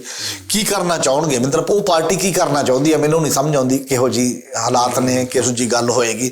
ਤੇ ਜਿਹੜੀ ਪਾਰਟੀ ਇੰਨੇ ਲੰਮੇ ਸਮੇਂ ਤੋਂ ਆਪਣਾ ਡਿਸਪਿਊਟ ਨਹੀਂ ਸੁਲਝਾ ਸਕੀ, ਇਹਦੇ ਲਈ ਕੀ ਹੋਏਗਾ? ਐ ਤਾਂ ਫਿਰ ਨਵੇਂ ਮੁੱਦੇ ਹੋਰ ਵੀ ਆਉਣਗੇ। ਅੱਜ ਇਹ ਏਜੀ ਦਾ ਸਵਾਲ ਹੈ ਤੇ ਡੀਜੀਪੀ ਦਾ ਸਵਾਲ ਹੈ। ਇੱਕ ਮੁੱਦਾ ਤਾਂ ਨਵਜੋਤ ਸਿੱਧੂ ਨਾਲ ਵੀ ਜੁੜਦਾ, ਕਾਊਂਟਰ ਸਵਾਲ ਦੂਜਾ ਕਰਦਾ ਹੀ ਨਹੀਂ। ਮੁਹੰਮਦ ਮੁਸਤਫਾ ਉਹਦਾ ਸਟ੍ਰੈਟਜੀਕਲ ਐਡਵਾਈਜ਼ਰ ਹੈ। ਜੋ ਐਲੀਗੇਸ਼ਨ ਇਹਨਾਂ ਤੇ ਲੱਗਦੇ ਨੇ ਕਿ ਉਹ ਬਰਗਾੜੀ ਵਾਲਿਆਂ ਦਾ ਵਕੀਲ ਸੀ ਜਾਂ ਬਾਕੀ ਦਾ ਕੋਈ ਗੱਲ ਸੀ, ਤੇ ਮੁਹੰਮਦ ਮੁਸਤਫਾ ਨੇ ਤਾਂ ਮੁਕਾਬਲੇ 'ਚ ਇੰਨੇ ਮੁੰਡੇ ਮਾਰੇ ਨੇ, ਉਹਦੇ ਤੋਂ ਐਲੀਗੇਸ਼ਨ ਨੇ। ਉਹ ਐਲੀਗੇਸ਼ਨ ਦਾ ਜਵਾਬ ਵੀ ਨਵਜੋਤ ਸਿੱਧੂ ਨੂੰ ਦੇਣਾ ਚਾਹੀਦਾ, ਉਹ ਦੇਣਾ ਪਊਗਾ ਜੇ ਪਵਿੱਤਰਤਾ ਦੀ ਤੁਸੀਂ ਇਸ ਲੈਵਲ ਤੇ ਗੱਲ ਕਰਦੇ ਹੋ।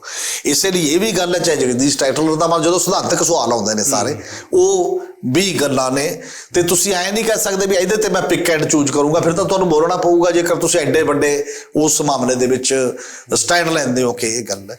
ਹੁਣ ਉਸੇ ਤਰੀਕੇ ਦੇ ਨਾਲ ਇਹ ਹੈ ਕਿ ਫਿਰ ਤੁਸੀਂ ਕਹਿੰਦੇ ਮੈਂ ਪ੍ਰਧਾਨਗੀ ਦਾ ਵਾਪਸ ਤਾਂ ਲੈ ਲਿਆ, ਪਰ ਜਿੰਨਾ ਚਿਰ ਉੱਥੇ ਤਾਂ ਜਾਊਂਗਾ। ਇਹ ਤਾਂ ਅੱਜ ਦੀ ਗੱਲ ਹੈ ਨਾ। ਬੈੱਡ ਤਾਂ ਤੁਸੀਂ ਇਦੋਂ ਪਹਿਲਾਂ ਲਾਇਆ ਸੀ, ਪਹਿਲਾਂ ਕਿਹੜਾ ਬੈੱਡ ਤੇ ਸੌ ਰਹੇ ਸੀ ਉਦੋਂ ਤੱਕ? 15 ਅਗਸਤ ਤੋਂ ਬੈਠ ਲੱਗੇ 15 ਅਗਸਤ ਤੋਂ ਜਦ ਤੋਂ ਬੈੱਡ ਲੱਗਿਆ ਤੁਸੀਂ ਆਪਣੀ ਕਹਿਣੀ ਤੇ ਕਰਨੀ ਤੇ ਤਾਂ ਉੱਥੇ ਵੀ ਨਹੀਂ ਆਏ ਨਾ, ਬਾਅਦ ਦੇ ਵਿੱਚ ਛੱਡ ਦਿੰਦੇ ਹੋ, ਅਲੱਗ ਗੱਲ ਹੈ। ਇਸ ਕਰਕੇ ਇਹ ਜਿਹੜਾ ਇੱਕ ਕੁਐਸਚਨ ਹੈ, ਮੈਨੂੰ ਇਹ ਲੱਗਦਾ ਕਿ ਨਾਲ ਇਹ ਹੁੰਦਾ ਕਿ ਕੋਈ ਲੀਡਰ ਇਹੋ ਜਿਹਾ ਹੋ ਸਕਦਾ, ਕੈਪਟਨ, ਪਾਰਟੀ ਪ੍ਰਧਾਨ ਚਾਹੇ ਚੀਫ ਮਿਨਿਸਟਰ, ਇਹ ਕੈਪਟਨ ਨੇ ਨਾ ਟੀਮ ਦੇ। ਕੋਈ ਕੈਪਟਨ ਹੈ ਕਿ ਮੇਰੀ ਟੀਮ ਨਲਾਇਕ ਹੈ, ਮੈਂ ਹੀ ਇਕੱਲਾ ਸੁਧਾਰ ਸਕਦਾ। ਜਾਂ ਤਾਂ ਕੈਪਟਨ ਦੀ ਕਾਬਲੀਅਤ ਇਹ ਹੋਵੇ, ਉਹ ਬਣਾਵੇ ਆਪਣੀ ਕਿ ਇਹ ਟੀਮ ਨੂੰ ਸੁਧਾਰ ਦੇ ਜੇ ਉਹ ਹੈ ਤੇ ਜਾਂ ਟੀਮ ਨੂੰ ਬਦਲਣ ਜੋਗਾ ਹੋਵੇ ਤੇ ਫਿਰ ਨਹੀਂ ਤਾਂ ਫਿਰ ਕੈਪਟਨ ਅਲੱਗ ਹੋਊਗਾ ਤੇ ਉਹ ਆਪਣੀ ਕੋਈ ਨਵੀਂ ਟੀਮ ਬਾਹਰੋਂ ਤਿਆਰ ਕਰੂਗਾ। ਜੇ ਵਿੱਚ ਤਾਂ ਉਹਦੇ ਨਾਲ ਕੋਈ ਹੈ ਨਹੀਂ, ਜੇਕਰ ਇਹ ਤਰੀਕਾ ਅਪਣਾਉਂਦੇ ਆ ਤਾਂ ਉਹ ਥਿਉਰੀ ਕਿੱਧਰ ਜਾਏਗੀ, ਇਹ ਅਪਰੋਚ ਫਿਰ ਲੈ ਕੇ ਕਿੱਧਰ ਜਾਊਗਾ?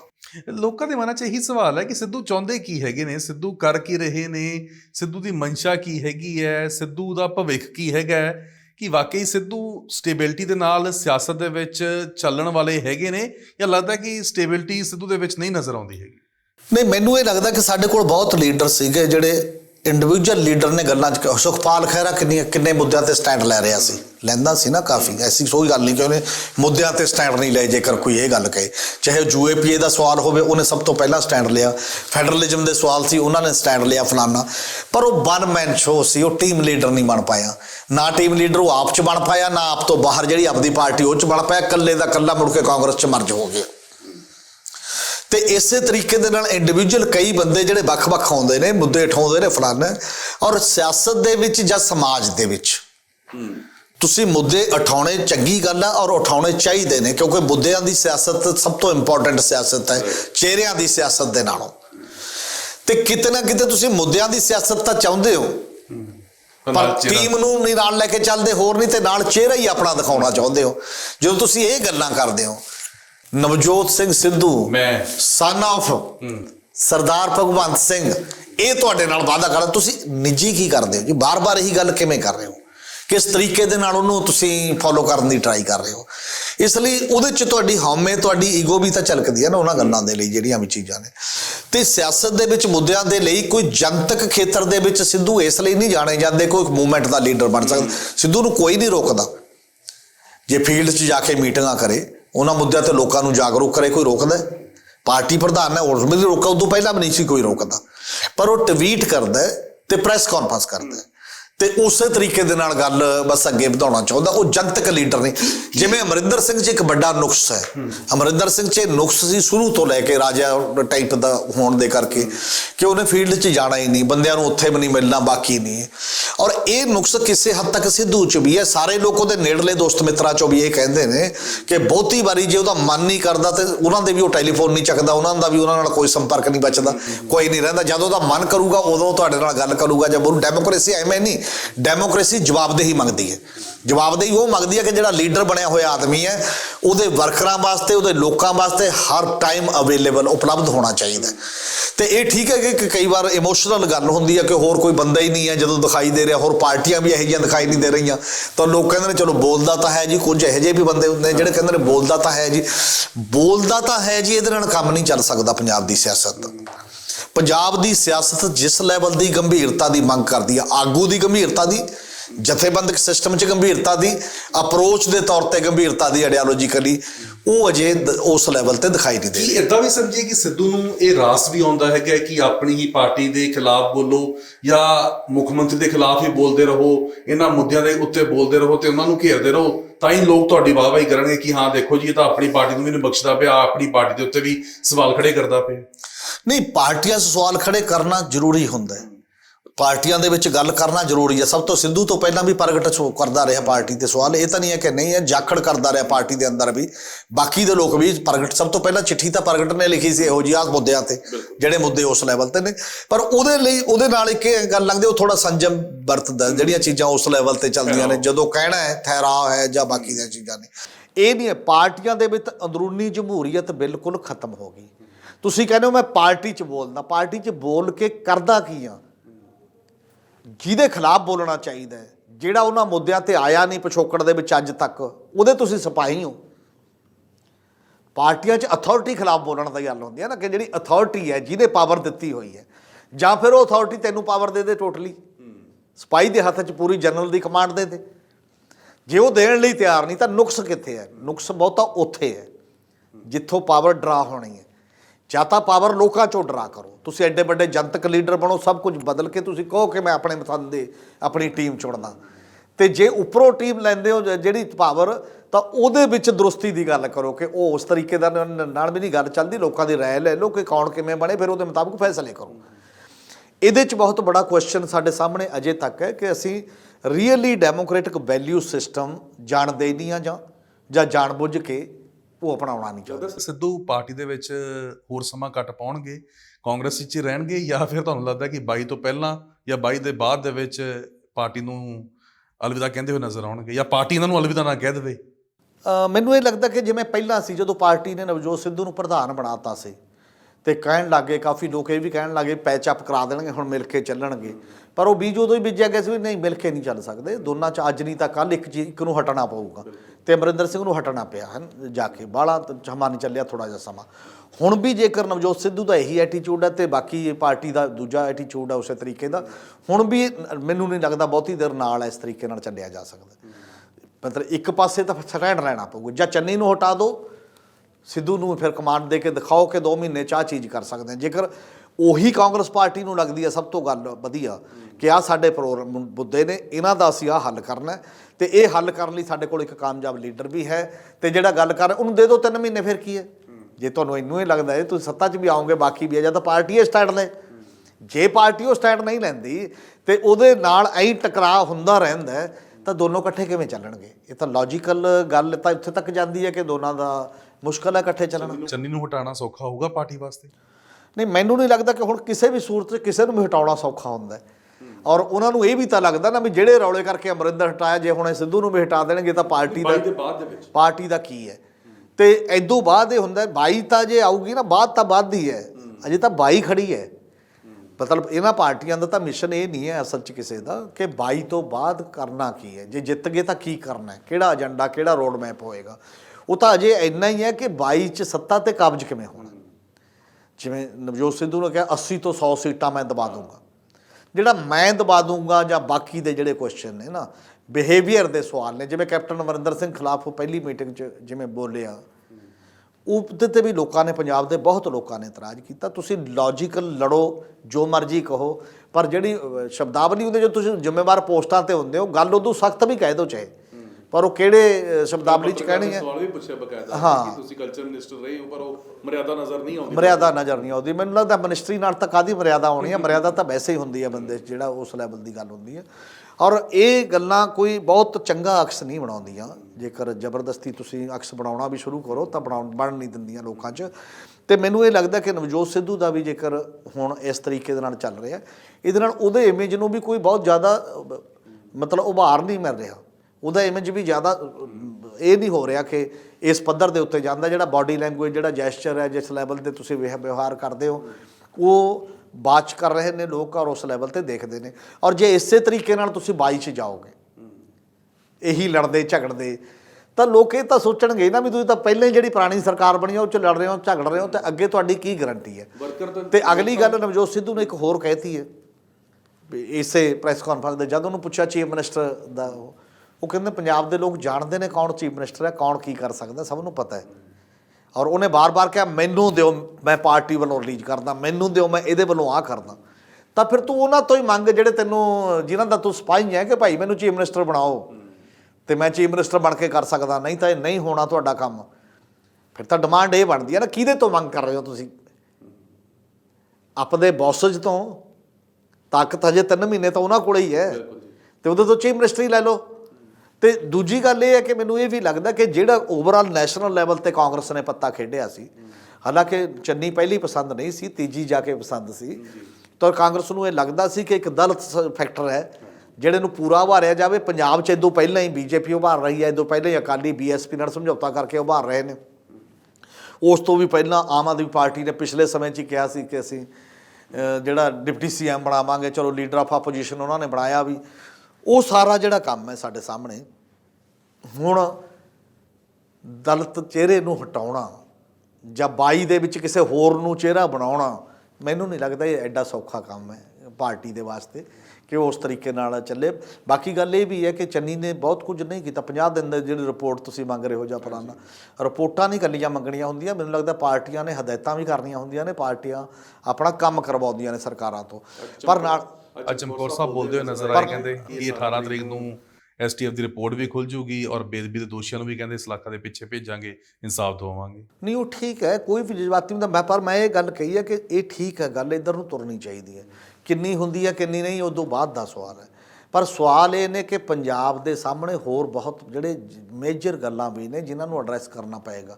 ਉਹਦੇ ਨਾਲ ਦੀ ਨਾਲ ਇੱਕ ਗੱਲ ਹੋਰ ਜਿਹੜੀ ਹੈ ਕਿ ਤੁਸੀਂ ਆਪਸ ਦੇ ਵਿੱਚ ਪਾਰਟੀ ਦੇ ਤੌਰ 'ਤੇ ਚੰਨੀ ਹੋਵੇ ਜਾਂ ਹੋ, ਜਿਹੜਾ ਪਿਛਲੇ 50 ਦਿਨ ਨੇ ਕੋਈ ਵੱਡਾ ਕੰਮ ਨਹੀਂ ਬਹੁਤ ਜ਼ਿਆਦਾ ਕੀਤਾ, ਸਟ੍ਰੈਟੇਜਿਕ ਕੰਮ ਨਹੀਂ ਕੀਤਾ। ਤੁਸੀਂ ਰਿਆਇਤਾਂ ਲਾਣੀਆਂ ਨੇ, ਮਤਲਬ ਤੁਸੀਂ ਟੋਟਲ ਪੋਲ ਮੋਡ 'ਚੋਂ ਚੋਣ ਦੀਵਾਲੀ ਗਿਫਟ ਦਿੱਤਾ ਕਹਿੰਦੇ, ਜਿਹੜੇ ਵੀ ਗਿਫਟ ਦਿੱਤੇ ਨੇ, ਤਾਂ ਤੁਸੀਂ ਕੀ ਕਹਿਣਾ ਚਾਹੁੰਦੇ ਹੋ? ਚੰਨੀ ਇਹ ਕਹਿਣਾ ਚਾਹੁੰਦਾ ਨਾ, ਜਿਵੇਂ ਕਿ ਹੁਣ ਅੱਜ ਕੱਲ੍ਹ ਕਹਿਣ ਲੱਗ ਗਏ, ਪਹਿਲਾਂ ਬਾਦਲ ਕਹਿੰਦੇ ਸੀ ਕਿ ਖਜ਼ਾਨਾ ਤਾਂ ਭਰਿਆ ਹੀ ਰਹਿੰਦਾ ਜੀ ਹਮੇਸ਼ਾ। ਖਜ਼ਾਨਾ ਭਰਿਆ ਐਂ ਨਹੀਂ ਰਹਿੰਦਾ ਹੁੰਦਾ, ਠੀਕ ਹੈ, ਖਜ਼ਾਨੇ 'ਚ ਰੈਵਨਿਊ ਡੇਲੀ ਆਉਂਦਾ ਅਤੇ ਡੇਲੀ ਖਰਚ ਹੁੰਦਾ, ਉਹ ਅਲੱਗ ਗੱਲ ਹੈ। ਤੁਹਾਡੀ ਇੱਕ ਵੀ ਗੱਲ ਇਹੋ ਜਿਹੀ ਨਹੀਂ ਦਿਖਾਈ ਦਿੱਤੀ ਕਿ ਤੁਸੀਂ ਨਵਾਂ ਰੈਵਨਿਊ ਕਿੱਥੋਂ ਜਨਰੇਟ ਕਰੋਗੇ ਅਤੇ ਕਿੱਥੋਂ ਨਵੇਂ ਸਾਧਨ ਤੁਹਾਡੇ ਕੋਲ ਆਉਣਗੇ ਅਤੇ ਉਹ ਸਾਧਨਾਂ ਰਾਹੀਂ ਅੱਗੇ ਤੁਸੀਂ ਕਿਵੇਂ ਇਹਨੂੰ ਡਿਲੀਵਰ ਕਰੋਗੇ। ਹੁਣ ਲਗਭਗ 3 ਲੱਖ ਕਰੋੜ ਦਾ ਕਰਜ਼ ਹੈ, 20,000 ਰੁਪਏ 20,000 ਕਰੋੜ ਰੁਪਏ ਸਾਲਾਨਾ ਜਿਹੜੀ ਹੈ ਉਹ ਵਿਆਜ ਦੀ ਕਿਸ਼ਤ ਜਾਂਦੀ ਹੈ, ਅਤੇ ਵਿਆਜ ਦੀ ਕਿਸ਼ਤ ਦੇ ਨਾਲ ਨਾਲ 34,000 ਕਰੋੜ ਦੇ ਨੇੜੇ ਤੇੜੇ ਤਨਖਾਹਾਂ ਅਤੇ ਪੈਨਸ਼ਨਾਂ ਦੇ ਵਿੱਚ ਜਾਂਦਾ ਹੈ।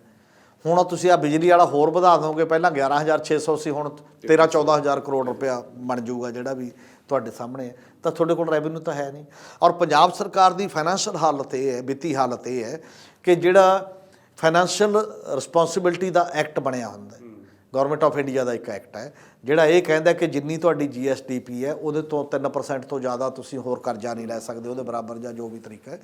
ਔਰ ਕਿਹਾ ਗਿਆ ਅਮਰਿੰਦਰ ਸਰਕਾਰ ਸਾਹਮਣੇ ਵੀ ਇਹ ਚੈਲੰਜ ਆਇਆ ਸੀ ਕਿ ਤੁਹਾਡੀ ਕਰਜ਼ਾ ਲੈਣ ਦੀ ਲਿਮਟ ਖਤਮ ਹੋ ਚੁੱਕੀ ਹੈ, ਤਾਂ ਅਗਲਾ ਸਟੈਪ ਕੀ ਹੋਏਗਾ? ਅਗਲਾ ਸਟੈਪ ਹੋਏਗਾ ਸਾਰੀਆਂ ਜ਼ਮੀਨਾਂ ਵੇਚਣੀਆਂ, ਜਾਇਦਾਦਾਂ ਵੇਚਣੀਆਂ, ਜੋ ਵੀ ਹੈ। ਜੇ ਕਰਜ਼ਾ ਤਾਂ ਤੁਸੀਂ ਲੈ ਨਹੀਂ ਸਕਦੇ, ਇਹ ਕਿਹਨੂੰ ਮੂਰਖ ਬਣਾ ਰਹੇ ਹੋ ਮਤਲਬ ਇਹ ਚੀਜ਼ਾਂ ਕਰਕੇ ਕਿ ਇਸ ਤਰੀਕੇ ਦੀਆਂ ਨੇ।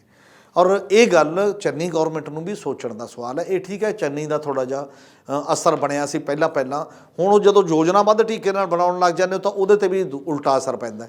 ਪਹਿਲਾਂ ਸਾਦਗੀ ਦੇ ਤੌਰ 'ਤੇ ਲੋਕਾਂ 'ਚ ਐਂ ਵਿਚਰਨਾ ਜਾਣਾ ਇਹ ਹੈ, ਪਰ ਜਦ ਤੁਸੀਂ ਮੁੱਟ ਵੀ ਇਹ ਬਣਾ ਲਓ ਇਕੱਲੇ ਇਹਦੇ ਨਾਲ ਹੀ ਮੈਂ ਆਪਣੀ ਅਕਸ ਸੁਧਾਰਨਾ, ਫਿਰ ਉਹ ਬੜਾ ਅਜੀਬੋ ਗਰੀਬ ਲੱਗਣ ਲੱਗ ਜਾਂਦਾ ਹੈ ਨਾ। ਉਹਦੇ ਤੋਂ ਵੀ ਉਹ ਵੀ ਸਹਿਜ ਤਰੀਕੇ ਦਾ ਹੀ ਚੱਲਦਾ, ਇੱਕ ਲੋੜ ਤੋਂ ਵੱਧ ਨਹੀਂ ਉਹ ਵੀ ਚੱਲਦਾ। ਲੋਕਾਂ ਦੇ ਕੰਮ ਵੀ ਕਰਨੇ ਪੈਣਗੇ, ਮੁੱਦੇ ਐਡਰੈਸ ਵੀ ਕਰਨੇ ਪੈਣਗੇ ਜੇ ਕੁਝ ਗੱਲ ਕਰਨੀ ਹੈ ਤਾਂ। ਪਰ ਅਜੇ ਪੰਜਾਬ ਵੈਕਿਊਮ 'ਚ ਹੈ, ਪੰਜਾਬ ਮੇਰੇ ਖਿਆਲ ਖਲਾ ਦੀ ਸਥਿਤੀ ਦੇ ਵਿੱਚ ਹੈ ਪੋਲੀਟੀਕਲੀ। ਹਜੇ ਕੁਝ ਕਿਹਾ ਨਹੀਂ ਜਾ ਸਕਦਾ ਕਿ ਅਗਲਾ ਕੀ ਹੈ। ਕਾਂਗਰਸ ਡੈਮੇਜ ਦਿਨ ਪਰ ਦਿਨ ਹੋ ਰਹੀ ਹੈ, ਮੈਨੂੰ ਨਹੀਂ ਲੱਗਦਾ ਕਿ ਉਹਨੂੰ ਕੋਈ ਫਾਇਦਾ ਹੋ ਰਿਹਾ। ਅਕਾਲੀ ਦਲ ਨੂੰ ਵੈਸੇ ਹੀ ਪਹਿਲਾਂ ਹੀ ਡੈਮੇਜ ਹੋਇਆ ਹੈ, ਆਪ ਨੂੰ ਮੁੱਖ ਮੰਤਰੀ ਦਾ ਚਿਹਰਾ ਨਹੀਂ ਮਿਲ ਰਿਹਾ ਹੈਗਾ। ਔਰ ਅਖੀਰ ਦੇ ਵਿੱਚ ਔਰ ਮੈਨੂੰ ਲੱਗਦਾ ਹੈ ਕਿ ਜਿਵੇਂ 22 ਦੀਆਂ ਚੋਣਾਂ ਇਸ ਵਾਰ ਕਿਸਾਨੀ ਮੁੱਦੇ ਤੋਂ ਬਿਨਾਂ ਨਹੀਂ ਹੋਣਗੀਆਂ, ਉਵੇਂ ਚਰਚਾ ਵੀ ਜਿਹੜੀ ਹੈਗੀ ਹੈ ਕਿਸਾਨੀ ਮੁੱਦੇ ਤੋਂ ਬਿਨਾਂ ਮੈਨੂੰ ਲੱਗਦਾ ਅਧੂਰੀ ਰਹਿੰਦੀ ਹੈਗੀ ਹੈ। ਇਸ ਵੇਲੇ ਸਥਿਤੀ ਕੀ ਹੈਗੀ ਹੈ, ਕੀ ਨਜ਼ਰ ਆ ਰਿਹਾ? ਕਿਉਂਕਿ ਚਰਚਾ ਇਹ ਵੀ ਸੀਗੀ ਕਿ ਦੀਵਾਲੀ ਤੋਂ ਪਹਿਲਾਂ ਤੋਹਫਾ ਮਿਲ ਸਕਦਾ ਹੈਗਾ, ਹੁਣ ਦੀਵਾਲੀ ਵੀ ਲੰਘ ਗਈ ਹੈ, ਤਾਂ ਕੀ 26 ਤੋਂ ਪਹਿਲਾਂ ਕੋਈ ਗੱਲਬਾਤ ਹੱਲ ਹੁੰਦੀ ਹੋਈ ਨਜ਼ਰ ਆ ਰਹੀ ਹੈ? ਕੋਈ ਅੰਦਰ ਖਾਤੇ ਚਰਚਾਵਾਂ ਚੱਲ ਰਹੀਆਂ ਨੇ? ਲੋਕ ਇਹ ਤਾਂ ਗੱਲ ਕਲੀਅਰ ਹੀ ਹੈ ਕਿ ਕਿਸਾਨ ਅੰਦੋਲਨ ਦਾ ਵੋਟ ਪ੍ਰਣਾਲੀ ਤੇ 22 ਤੇ ਅਸਰ ਤਾਂ ਪਊਗਾ। ਕਿੰਨਾ ਪੈਂਦਾ, ਕਿਸ ਤਰੀਕੇ ਦਾ ਪੈਂਦਾ, ਇਹ ਅਲੱਗ ਸਵਾਲ ਹੈ। ਕੋਈ ਇਹ ਸੋਚੇ ਕਿ ਇਹ ਅੰਦੋਲਨ ਦਾ ਬਿਨਾਂ ਸਿਆਸੀ ਅਸਰ ਤੋਂ ਚੋਣ ਪ੍ਰਣਾਲੀ, ਵੈਸੇ ਤਾਂ ਸਿਆਸਤ 'ਤੇ ਪੈ ਹੀ ਰਿਹਾ, ਸਿਆਸਤ 'ਤੇ ਐਡਾ ਵੱਡਾ ਅਸਰ ਪੈ ਰਿਹਾ ਸਭ ਦੇ ਸਾਹਮਣੇ ਕਿ ਹੁਣ ਕੱਲਾ ਬੰਦਾ ਤਾਂ ਇਹ ਪੁੱਛ ਹੀ ਰਿਹਾ ਨਾ ਹਰ ਇੱਕ ਨੂੰ ਸਵਾਲ ਕਿ ਤੂੰ ਕੀ ਕਰੇਗਾ ਮੇਰੇ ਲਈ। ਇੱਦੋਂ ਪਹਿਲਾਂ ਸਿਆਸਤਦਾਨਾਂ ਲਈ ਇੱਥੇ ਐਡੀ ਔਖੀ ਘੜੀ ਕਦੇ ਨਹੀਂ ਆਈ ਕਿ ਲੋਕਾਂ ਨੂੰ ਐਂ ਕਿਹਾ ਜਾਂਦਾ ਹੋਵੇ। ਅੱਗੇ ਤਾਂ ਅਸੀਂ ਲੋਕ ਹਜੂਮ ਆਉਂਦਾ ਸੀ, ਮੇਰਾ ਵਰਕਰ ਮੇਰੇ ਨਾਲ, ਉਹਦਾ ਵਰਕਰ ਉਹਦੇ ਨਾਲ। ਹੁਣ ਘੱਟੋ ਘੱਟ ਇੱਕ ਗੱਲ, ਇੱਕ ਚੁਣੌਤੀ ਹੈਗੀ ਹੈ। ਦੂਜਾ, ਕਿਸਾਨ ਆਗੂਆਂ 'ਤੇ ਵੀ ਉਹਨਾਂ ਵਰਕਰਾਂ ਦਾ ਜਵਾਬ ਮਤਲਬ ਦਬਾਅ ਇਸ ਰੂਪ ਦੇ ਵਿੱਚ ਹੈ ਵੀ ਜਿਨ੍ਹਾਂ ਨੂੰ ਹੁਣ ਇੰਨੀ ਜਾਗਰੂਕਤਾ ਹੋ ਗਈ, ਪਿੰਡ 2-2 4-4 5-5 ਬੀਬੀਆਂ ਅਤੇ ਬੰਦੇ ਇਹੋ ਜਿਹੇ ਤਾਂ ਬਣ ਗਏ ਨਾ ਜਿਹੜੇ ਰੋਜ਼ ਉਹਨਾਂ ਦਾ ਪ੍ਰਬੰਧ ਕਰਦੇ ਨੇ, ਉਹਨਾਂ ਨੂੰ ਲੈ ਕੇ ਜਾਂਦੇ ਨੇ, ਕਿਸੇ ਟੋਲ ਪਲਾਜ਼ਾ 'ਤੇ ਲੈ ਕੇ ਜਾਂਦੇ ਨੇ, ਕਿਸੇ ਮਾਲ 'ਤੇ, ਕਿਤੇ ਬਾਰਡਰ 'ਤੇ। ਉਹ ਲੀਡਰ ਬਣ ਗਏ, ਉਹਨਾਂ ਦੇ ਆਰਗੇਨਾਈਜ਼ਰ ਬਣ ਗਏ।